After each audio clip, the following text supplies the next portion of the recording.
नमस्कार विद्यार्थी मित्रांनो, मी कॉमर्सवाला मास्तर आणि या नवीन व्हिडिओमध्ये तुमच्या सर्वांचं स्वागत।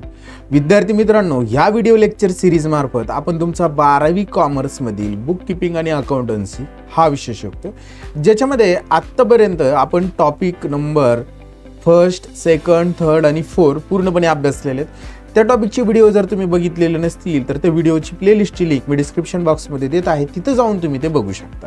विद्यार्थी मित्रांनो, आपण अभ्यासतो टॉपिक नंबर 5, ज्याच्यामध्ये आतापर्यंत या टॉपिकची सर्व थिअरी आपण अभ्यासलेली आहे, त्याचबरोबर या टॉपिकचे सॉल्व प्रॉब्लेम देखील अभ्यासलेले आहेत। आतापर्यंत 4 सॉल्व प्रॉब्लेम अभ्यासलेले आहेत। आज आपण अभ्यासणार आहोत 5 नंबरचा प्रॉब्लेम। तर जे विद्यार्थी या व्हिडिओमध्ये पहिल्यांदाच आलेले असतील त्यांना विनंती आहे की तुम्ही या चॅनलला सबस्क्राइब करा, कारण की तुमच्या आवडीचा विषय अकाउंट या ठिकाणी तुम्हाला इन डिटेलमध्ये शिकायला भेटणार आहे। त्याच्यामुळे सबस्क्राइब करा, व्हिडिओ आवडला तर व्हिडिओला लाईक करा, त्याच्यानंतर व्हिडिओ शेअर करा तुमच्या वर्गमित्रांपर्यंत। आता कोणताही वेळ वाया न घालवता आपण सुरू करूया आपले एक्झाम्पल नंबर 5 ला। बघा, आपण फर्स्टले एक्झाम्पल रीड करू, काय सांगितले ते समजून घ्यायचं आणि त्याच्यानंतर सॉल्व करायला सुरुवात करायची। पहिल्यांदा थोडंसं झूम करतो जेणेकरून तुम्हाला ते व्यवस्थित विजिबल असेल। पहा, सोनू, मेनका आणि करीना या 3 पार्टनर आहेत, were partner sharing profit and losses in the ratio 2:1:1। हा यांचा ओल्ड रेशो आहे, बरोबर। आता ओल्ड रेशो दिलाय म्हणजे आपल्याला न्यू रेशो कॅल्क्युलेट करावा लागेल। डेड कोण आहे ते बघायचं। डेड बघा, करीना इज डेड। करीना किती नंबरची पार्टनर आहे? नंबर 3 ची पार्टनर आहे, म्हणजे 3 नंबरच्या पार्टनरचा शेअर यातून निघून जाणार, म्हणजेच आपल्याला न्यू रेशो भेटणार आहे 2:2, म्हणजेच तो 1:1 असणार आहे। आणि हाच तुमचा काय असणार आहे? गेन रेशो देखील असणार आहे। जर खाली काही इन्फॉर्मेशन दिलेली नसेल रेशोच्या संदर्भात तर खाली म्हणजेच ऍडजस्टमेंट मध्ये तर नाही दिली, त्याच्यामुळे तोच तुमचा गेन रेशो असणार आहे। बॅलन्स शीट दिलेली, बॅलन्स शीटला कॅपिटल दिले, आपण कॅपिटल आपल्या कॅपिटल अकाउंटच्या क्रेडिटला ट्रान्सफर करणार। रिझर्व सुद्धा आपण आपल्या कॅपिटल अकाउंटच्या क्रेडिटला ट्रान्सफर करणार आहोत। Creditors liability, bills payable liability, bank loan liability. इकडे प्लांट अँड मशिनरी असेट आहे, स्टॉक ऑफ गुड्स असेट आहे, डेटर्स असेट आहे, आरडीडी ते सोडून द्या, इन्व्हेस्टमेंट आपली असेट। आरडीडी का सोडून द्या? कारण की याच्यावर काहीतरी ऍडजस्टमेंट असेल। कॅशचा बॅलन्स कॅश अकाउंटच्या डेबिटला लिहिणार। ऍडजस्टमेंट मध्ये बघा, फर्स्ट काय सांगितलंय? करीना डाय। आता करीनाचा मृत्यू झालाय ऑन 1 ऑक्टोबर 2018। आता एक गोष्ट लक्षात जर घेतली तर वर्ष सुरू झाले 1/4/2018 आणि तिचा मृत्यू झाला 1 ऑक्टोबरला, म्हणजे 1 एप्रिल पासून 1 ऑक्टोबर पर्यंत आपण जर महिने काउंट केले, एप्रिल, मे, जून, जुलै, ऑगस्ट आणि सप्टेंबर, ऑक्टोबर पूर्ण घेणार नाही कारण की 1 तारीख आहे त्याची, म्हणजेच किती महिने तो आपल्या सोबत होता? 6 महिने तो बिझनेस मध्ये आपल्या सोबत होता। या 6 महिन्याचा प्रॉफिट अँड लॉस सस्पेन्स आपल्याला कॅल्क्युलेट करावं लागेल। And the adjustment were agreed as per the deed as follows. बघा, ऍडजस्टमेंट काय? प्लांट अँड मशिनरीची व्हॅल्यू 60,000 रुपये झाली आणि debtors were, all debtors were good म्हणले त्यांनी, म्हणजे प्लांट अँड मशिनरीची व्हॅल्यू 60,000 झाली। प्लांट अँड मशिनरी होती 50,000, तिला आपण स्टार मार्क करू आणि या ठिकाणी 10,000 वाढणार आहेत ते रिव्हॅल्युएशनच्या क्रेडिटला लिहू। डेटर्सच्या बाबतीत सगळे गुड आहेत, म्हणजे 22,000 रुपये टोटल डेटर्स आपण असेटला दाखवणार। अगोदर 19,500 होते, ते 22,000 दिसतील, म्हणजे वाढले किती? 2,500 ने। का? कारण की आरडीडी वजा झाला नाही, म्हणजे ते गुड आहे, म्हणजे हा आरडीडी डायरेक्ट आपण रिव्हॅल्युएशनच्या अकाउंटच्या क्रेडिटला लिहून टाकणार। ऍडजस्टमेंट नंबर सेकंड त्यांनी सांगितले stock is to be reduce 3,000 रुपयाने। स्टॉक कमी झाला 3,000 रुपयाने, तो काय करणार? लेस करणार आणि रिव्हॅल्युएशनच्या डेबिटला लिहिणार। स्टॉकला आपल्याला एक स्टार मार्क करावं लागेल, आपण जाऊया आणि त्या ठिकाणी स्टॉक ऑफ गुड्स आहे त्याला एक स्टार मार्क करूया। Number 3 adjustment, the drawing of Kareena up to the date of her death amounted to ₹400 per month. आता बघा, 400 रुपये ड्रॉविंग आहे, म्हणजेच आपल्याला 400, 6 महिने ती आपल्या सोबत होती, 400 गुणिले 6 तर ते किती येईल? 4×25 4×24, म्हणजे 2,400 रुपये काय असणार आहे? ड्रॉविंगच्या अमाऊंट असणार आहे। हे ड्रॉविंग आपल्या त्या कॅपिटल अकाउंटच्या डेबिटला लिहावं लागेल आणि आपली कॅश जाणार आहे म्हणून कॅश किंवा बँक अकाउंटच्या क्रेडिटला मेन्शन करावं लागणार आहे। दॅन नेक्स्ट बघा, पुढे काय सांगितलंय त्यांनी? Interest on capital is to be allowed 10% per annum. Interest on capital आहे, आता काय करणार आपण? हे इंटरेस्ट ऑन कॅपिटल कॅपिटल अकाउंटच्या क्रेडिटला लिहिणार आपण। हे कुठं लिहिणार? कॅपिटल अकाउंटच्या क्रेडिटला।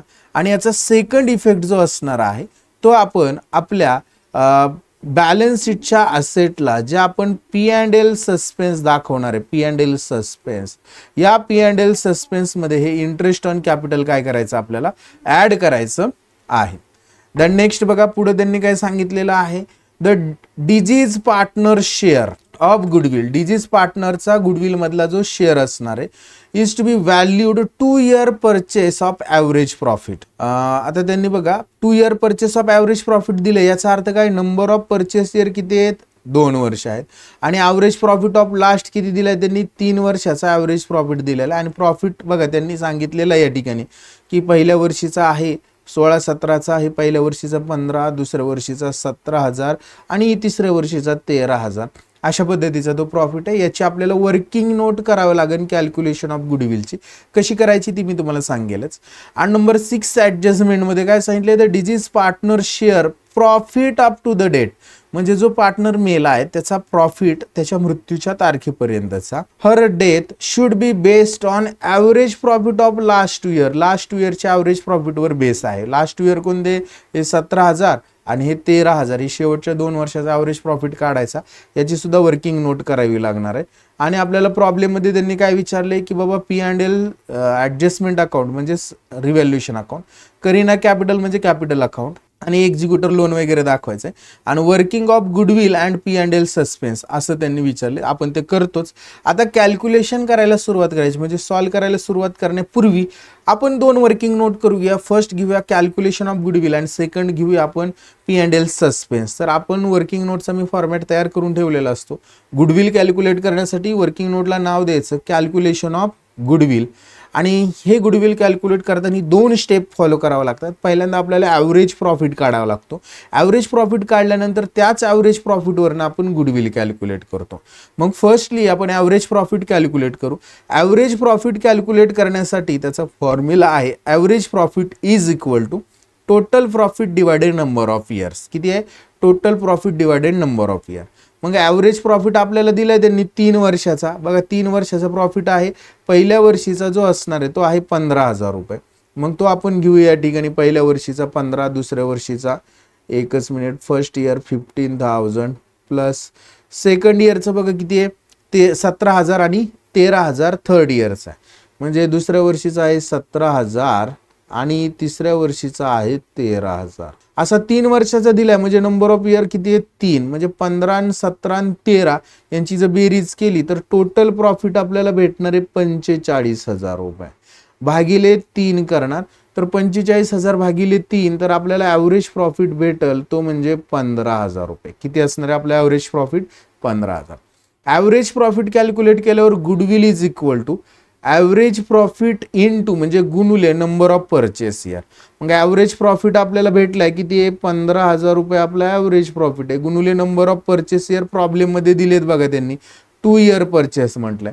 म्हणजे 15,000 गुणिले 2 जर केलं तर आपल्याला गुडविल भेटणार आहे ₹30,000. रुपीज किती भेटेल, 30,000 रुपये गुडविल भेटेल.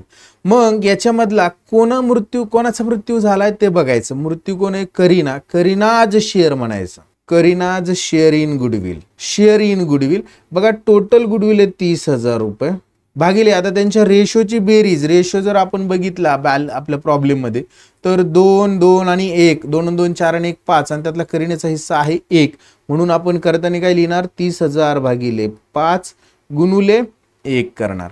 तर आपल्याला त्याचा हिस्सा जो असणार आहे तो भेटणार आहे ₹6,000. म्हणजे करीनाचा हिस्सा जो असणार आहे गुडविल मधला तो किती असणार आहे, 6,000 रुपये आपल्याला करीनाचा हिस्सा त्या ठिकाणी अवेलेबल होणार आहे. 6,000 रुपये तो भेटणार आहे. मग याची एंट्री आपण जर केली अकाउंटिंग एंट्री तर याची एंट्री काय होईल, goodwill account debit to Kareena capital. म्हणजे गुडविलच्या डेबिटला आणि करीना कॅपिटलच्या क्रेडिटला. हे गुडविल कॅल्क्युलेट केल्यानंतर आपण एक अजून वर्किंग नोट करूया, P&L सस्पेन्स. म्हणजे त्याचा मृत्यू झाला त्या तारखेपर्यंतचा त्याचा प्रॉफिट मधला हिस्सा किती असेल. म्हणजेच तो आपल्याला माहित नाही पण आपण तो वर्ष संपण्याच्या अगोदर कॅल्क्युलेट करतो म्हणून त्याला प्रॉफिट अँड लॉस सस्पेन्स म्हणणार. मग हे कॅल्क्युलेट करण्यासाठी आपल्याला काहीतरी बेस दिलेला आहे, काहीतरी दिलेलं असणार आहे इन्फॉर्मेशन. तर काय इन्फॉर्मेशन आहे बघा, 6 नंबरच्या ॲडजस्टमेंटमध्ये सांगितले, the deceased partner share of profit up to the date of her death should be based on average profit of last 2 year. मग लास्ट 2 yearचा ॲव्हरेज प्रॉफिट बघा, हा 17 आणि हा 15 यांचा ॲव्हरेज काढायचा आहे. म्हणजे आपण वर्किंग नोटकडे जाऊया आणि त्या ठिकाणी लिहिणार estimated profit of current year is equal to आपण लिहिणार average profit of last 2 years मग 2 वर्षाचं बघा, एका वर्षाचं 17,000 आहे आणि एका वर्षाचं किती आहे 13,000 रुपये. भागिले किती करावं लागेल आपल्याला, 2 वर्षाचं काढायचं म्हणून 2 करणार आपण. 17 प्लस 13 भागिले 2, 17 आणि 13 15. मग 15,000 भागिले 2 जर केले तर आपल्याला तो जो प्रॉफिट आहे, सॉरी 15,000च म्हणतोय, हे 30,000 येणार आहे. 17 आणि 13 यांची बेरीज किती येईल, 30,000 भागिले 2 जर केलं तर आपल्याला तो प्रॉफिट भेटणार ₹15,000. ते कॅल्क्युलेशन माझ्या डोक्यात होतं म्हणून ती 15,000 अमाऊंट आली. तर ते 15,000 रुपये भेटणार आहे. हा किती महिन्याचा प्रॉफिट आहे, पूर्ण वर्षाचा, 12 महिन्याचा. आता हा आपल्या सोबत किती महिने होता, डेड कधी झाला, 1 ऑक्टोबरला डेड झाला, म्हणजेच थोडक्यात 6 महिन्याचा प्रॉफिट आपल्याला शोधावा लागेल. म्हणून देअरफोर मी काय म्हणणार, 6 month profit is equal to, बघा आता हा 15,000 जो प्रॉफिट आहे हा किती महिन्याचा आहे, 12 महिन्याचा. म्हणून 15,000 भागिले 12 पाहिजे 6 महिन्याचा गुणिले 6 केलं, 15,000च्या निम्मा टोटल 7,500 आपला काय येणार आहे, 6 महिन्याचा प्रॉफिट येणार आहे टोटल फर्मचा. हा जो आहे हा कोणाचा आहे, टोटल फर्मचा 6 महिन्याचा प्रॉफिट आहे. आता याच्यामध्ये आपले डेड पार्टनरचं नाव आहे करीना, म्हणून आपण या ठिकाणी लिहिणार करीनाज शेअर इन प्रॉफिट. बघा आता हा 7,500 भागिले त्यांच्या रेशोची बेरीज आहे 5 आणि गुणुले तिचा हिस्सा आहे 1. म्हणजे 7,500 भागिले 5 गुणुले 1 जर केलं तर तिच्या हिस्साचा जो प्रॉफिट असणार आहे तो असणार आहे 1,500 3 महिन्यामधला, बरं का. 1,500 यालाच आपण म्हणणार P&L सस्पेन्स अकाउंट, यालाच काय म्हणणार आपण, profit and loss suspense account. आणि याच्यावर काय ऍडजस्टमेंट आहे का, तर याच्यावर आपल्याला इंटरेस्ट ऑन ड्रॉविंग नाही, इंटरेस्ट ऑन कॅपिटलचे ऍडजस्टमेंट आहे बघा, 10% कॅपिटल आहे, बाकी ऍडजस्टमेंट नाही. म्हणजे हे त्याच्यामध्ये ऍड करावं लागेल, म्हणून त्याला मी या ठिकाणी एक स्टार मार्क करतो. हे क्रेडिटला आणि बॅलन्स शीटच्या असेटला लिहायचंय. वर्किंग नोट आय होप समजलेले आहेत तुम्हाला, वर्किंग नोट समजलेला. सॉल्व करायला सुरुवात करूया. फर्स्टली आपण बॅलन्स शीट ट्रान्सफर करून घेऊ. बॅलन्स शीटला बघा कॅपिटल अकाउंट दिलंय, आपण पार्टनर्स कॅपिटल अकाउंट तयार केले, त्याच्या क्रेडिट साईडला जायचं आणि त्या ठिकाणी लिहायचं बाय बॅलन्स ब्रॉड डाऊन आणि त्या ठिकाणी लिहायचे 40 आणि 20,000, सोनूचे 40,000, मेनकाचे 40,000 आणि करीनाचे 20,000 रुपये. देन नेक्स्ट बघा कॅपिटल लिहिल्यानंतर जनरल रिझर्व्ह दिलेला आहे त्यांनी 10,000 रुपये. हा सुद्धा आपण आपल्या कॅपिटलच्या क्रेडिटलाच लिहायचा बाय जनरल रिझर्व्ह अकाउंट. आणि हे 10,000 आहेत ते आपण जर डिस्ट्रीब्यूट केले तर आपल्याला ते भेटणार आहेत 4,000 आणि 2,000 या पद्धतीने. जनरल रिझर्व्ह झाल्यानंतर क्रेडिटर्स बॅलन्स शीटच्या लॅबिलिटीला लिहिणार आपण, बॅलन्स शीटच्या लॅबिलिटी लिहू क्रेडिटर्स आणि त्याची अमाऊंट लिहिणार आपण त्या ठिकाणी ₹10,000. क्रेडिटर्स नंतर लिहिणार बिल्स पेएबलची व्हॅल्यू लिहिणार आहे आपण 6,000 रुपये. तर आपण जाऊया बॅलन्स शीटच्या लॅबिलिटी साईडला आणि त्या ठिकाणी लिहूया bills payable ₹6,000. Than next bills payable झाल्यानंतर बँक लोन लिहिणार आहे आपण 4,000, हे सुद्धा बॅलन्स शीटच्या लॅबिलिटीलाच जाऊया आणि त्या ठिकाणी लिहिणार बँक लोन आणि त्याची अमाऊंट लिहिणार आहोत आपण रुपीज. आता जरा शंका आहे की हे बँक लोन आहे की नाही पेड वगैरे केलेलं, पण ही प्रिंटिंग मिस्टेक सुद्धा असू शकते बँक लोनची, पण बघूया आपण घेऊया 4,000 रुपये. जर बॅलन्स शीट टॅली नाही झाली तर हे बँक लोन आपण काय करूया, कट करून टाकूया, म्हणजे आपण हे बँक लोन घेणार नाही. कारण की माझ्याकडे जे आन्सर आहे त्याच्यामध्ये बँक लोन दाखवलेलं नाही, तरी पण आपण बघूया शेवटपर्यंत. नेक्स्ट बघा प्लांट अँड मशिनरी.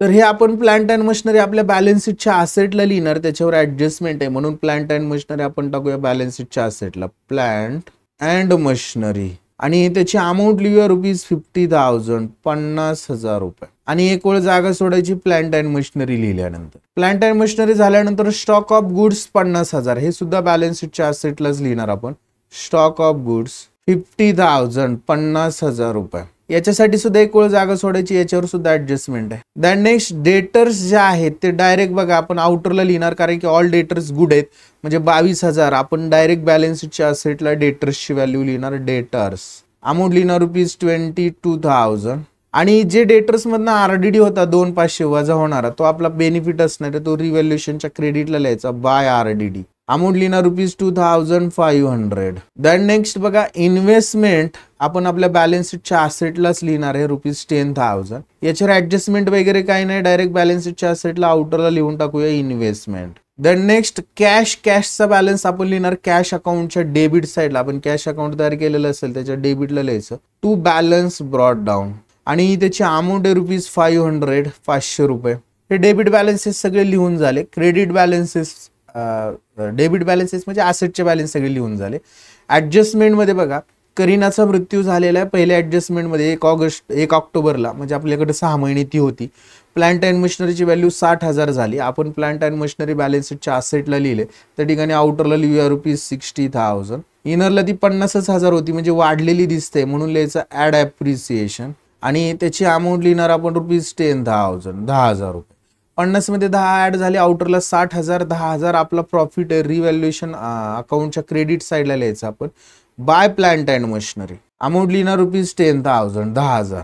हा झाला पहिला इफेक्ट. त्याच्यामध्ये डेटर्स आपण ऍडजस्टमेंट केलेली आहे म्हणजे पहिली ऍडजस्टमेंट संपली. दुसऱ्यामध्ये स्टॉकची व्हॅल्यू झाली ₹3,000 रिड्यूस झालाय कमी ₹3,000 म्हणून स्टॉक आपण बॅलन्स शीटच्या असेटला लिहिले त्याच ठिकाणी लिहायचं लेस रिड्यूस किंवा डेप्रिसिएट म्हटलं तरी चालेल. अमाऊंट लिहिणार ₹3,000. 50 मधनं 3 गेले आउटरला ₹47,000. ₹3,000 लॉस आहे. रिव्हॅल्युएशनच्या डेबिटला लिहिणार टू स्टॉक. अमाऊंट लिहिणार ₹3,000.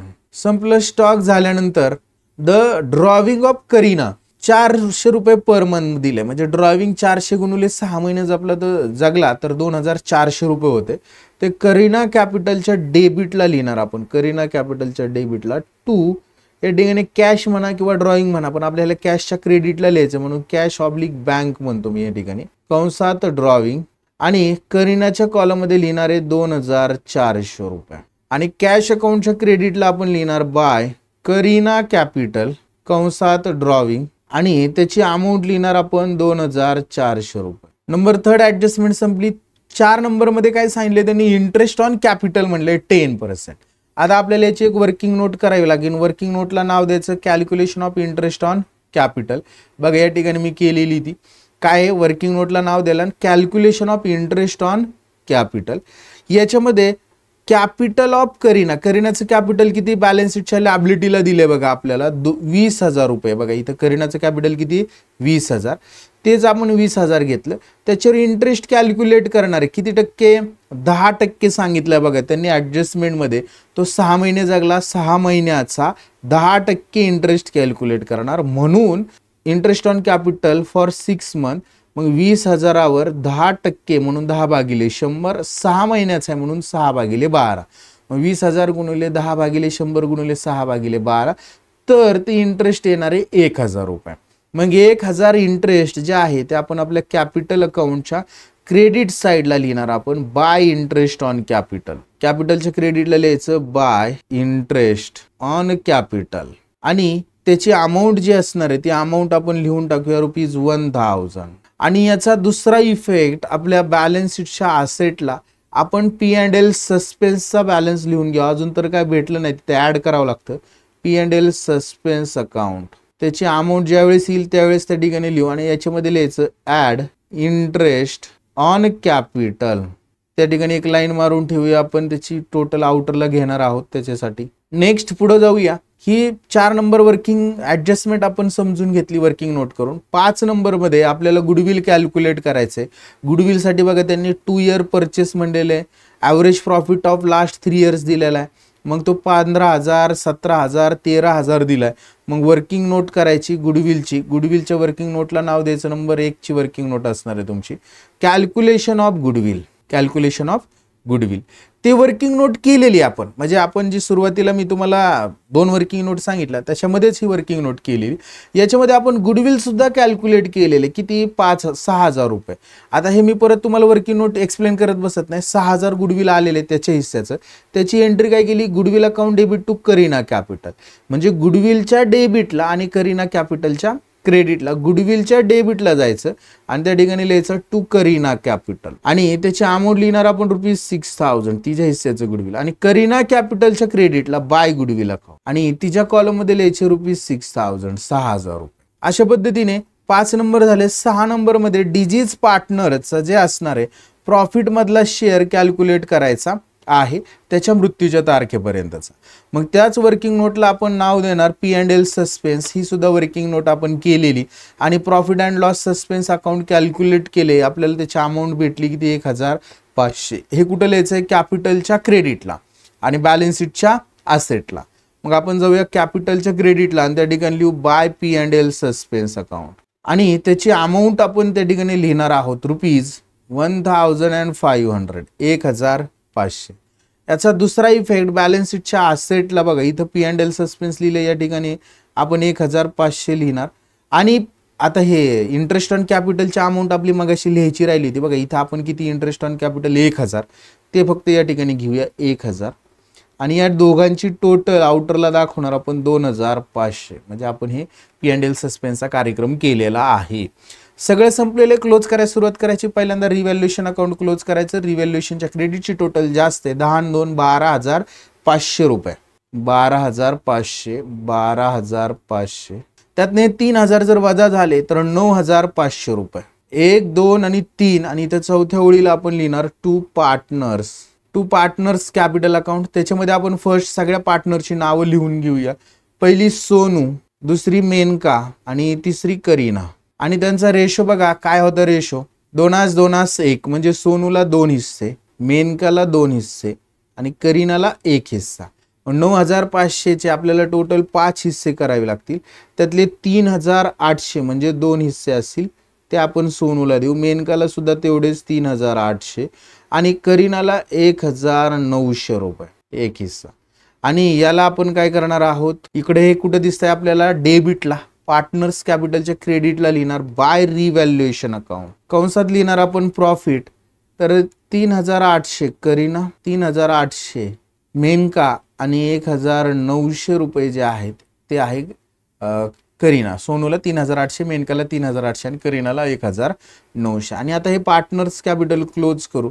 करीना जी डेड पार्टनर आहे तिच्या कॅपिटलची टोटल केली क्रेडिटची तर ती येते 32,400 रुपये. तीच आपण डेबिटला लिहिणार 32,400 आणि त्यातनं 2,400 वजा केले तर बॅलन्सिंग फिगर राहते 30,000 रुपये.